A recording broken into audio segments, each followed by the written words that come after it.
Dear students, السلام علیکم۔ امید ہے کہ آپ اچھے سے ہوں گے۔ آج کا جو ہمارا ٹاپک ہے وہ ہے کلچرل پالیسی آف JNK۔ 1947 کے بعد شیخ محمد عبداللہ نے جو اکنامک ریفارمز یہاں پہ اپنائے، ان کے ساتھ ساتھ یہاں پہ ایک کلچرل پالیسی بھی اپنائی گئی، جس کا مقصد تھا کہ JNK کے کمپوزٹ کلچر کو پروموٹ کیا جائے، اور ساتھ ساتھ میں JNK کے کلچر کو انڈیا کے باقی کلچرز کے ساتھ ایک لنک کریٹ کی جائے، ایک بانڈ پروموٹ کیا جائے۔ کلچرل پالیسی میں جو پہلا سٹیپ لیا گیا وہ تھا کلچرل فرنٹ، جو اصل میں ایک آرگنائزیشن تھی جس کا مقصد تھا JNK کے کمپوزٹ کلچر کو پروموٹ کرنا۔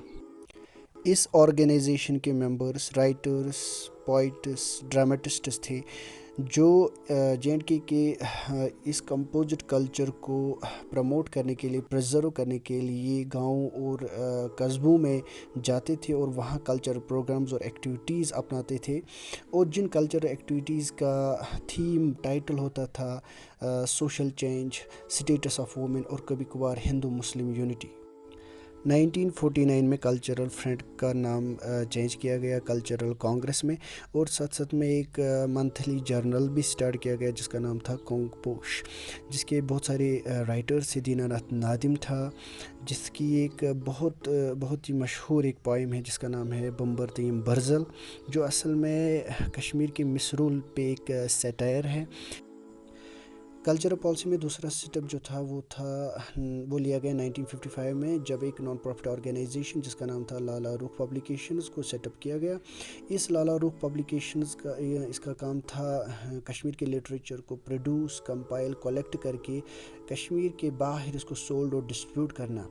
لیکن اس لالا روکھ پبلیکیشنز کو ڈسبینڈ کیا گیا 1957 میں due to the political complexity and compulsions of JNK۔ Cultural policy کا جو ایک اور سٹیپ لیا جاتا ہے وہ 1956 میں لیا جاتا ہے، جب ایک پہلا تہوار یہاں پہ منایا جاتا ہے under the prime ministership of بخشی غلام محمد، جس تہوار کا نام جشن کشمیر رکھا جاتا ہے۔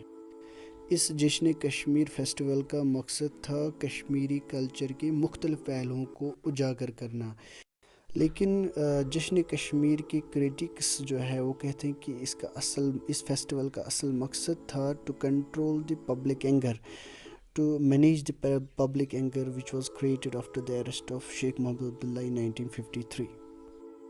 جشن کشمیر فیسٹیول میں یہاں کے کلچرل پروگرامز اور ایکٹیویٹیز ہیلڈ کیے گئے، جس میں یہاں کا میوزک، پوئٹری، ڈانس ایٹسٹرا دکھایا گیا۔ یہ اصل میں بخشی غلام محمد کے دور میں ہی JNK کی انٹرٹینمنٹ انڈسٹری کو زیادہ فروغ ملتا ہے۔